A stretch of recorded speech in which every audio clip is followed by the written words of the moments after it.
Hello viewers, আমি তোমাদের সাথে আজকে আলোচনা করব আয়তক্ষেত্র ও রম্বসের মধ্যে পার্থক্য। আমরা যখন কোনো পার্থক্যকে সুন্দরভাবে লিখি তখন বিষয়টাকে উল্লেখ করে সেই বিষয়টাকে উল্লেখ করে তার উত্তরগুলো হ্যাঁ অথবা না লিখে দিলেই আমাদের পার্থক্য লেখা হয়ে যাবে। তাই এখানে আমি আগে থেকে বিষয় লিখে রেখে দিয়েছি, এখানে আয়তক্ষেত্র, আর এখানে লিখে রেখেছি কি রম্বস। এবার প্রথম বিষয়টা এটা আলোচনা করব, সন্নিহিত বাহুর দৈর্ঘ্য সমান। আমরা জানি রম্বসের চারটা বাহু সমান, আর আয়তক্ষেত্রে চারটা বাহু সমান নয়, তাহলে সন্নিহিত বাহুর দৈর্ঘ্য সমান। তাহলে রম্বসের ক্ষেত্রে এটা হবে ঠিক, কিন্তু আয়তক্ষেত্রের এই সন্নিহিত বাহুর পরপর দুটো বাহুর দৈর্ঘ্য সমান হয় না বলেই এটা দিয়ে হবে না।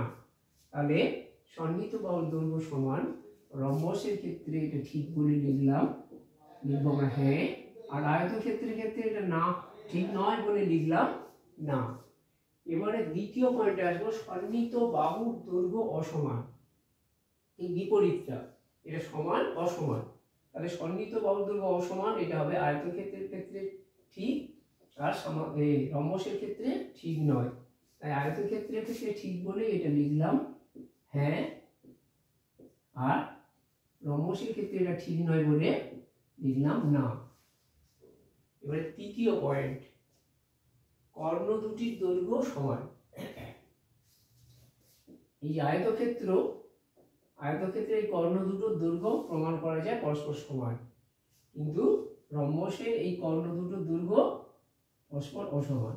তাহলে এই বিষয়টি কর্ণ দুটির দৈর্ঘ্য সমান, এটা আয়তক্ষেত্রের ক্ষেত্রে ঠিক, তাই লিখলাম হ্যাঁ, আর রম্বসের ক্ষেত্রে এটা ঠিক নয় বলে লিখলাম না। এবার চতুর্থ পয়েন্টে আসবো। চতুর্থ পয়েন্ট হচ্ছে কি, প্রতিটি কোণ সমকোণ ও পরস্পর সমান। মানে প্রতিটি কোণই সমকোণ।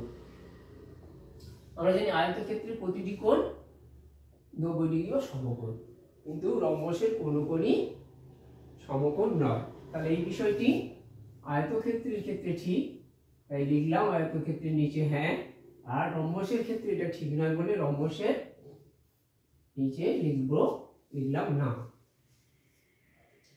এবার বলবো পঞ্চম পয়েন্টে, কর্ণ দুটি পরস্পরকে লম্বভাবে ছেদ করে 90 ডিগ্রি কোণে। এই যে কর্ণ দুটো পরস্পরকে লম্বভাবে ছেদ করে, এটা কেবল এখানে হচ্ছে রম্বসের ক্ষেত্রে রম্বস করে, কিন্তু আয়তক্ষেত্রের কর্ণ দুটি পরস্পরকে সমদ্বিখণ্ডিত করে, কিন্তু লম্বভাবে নয়।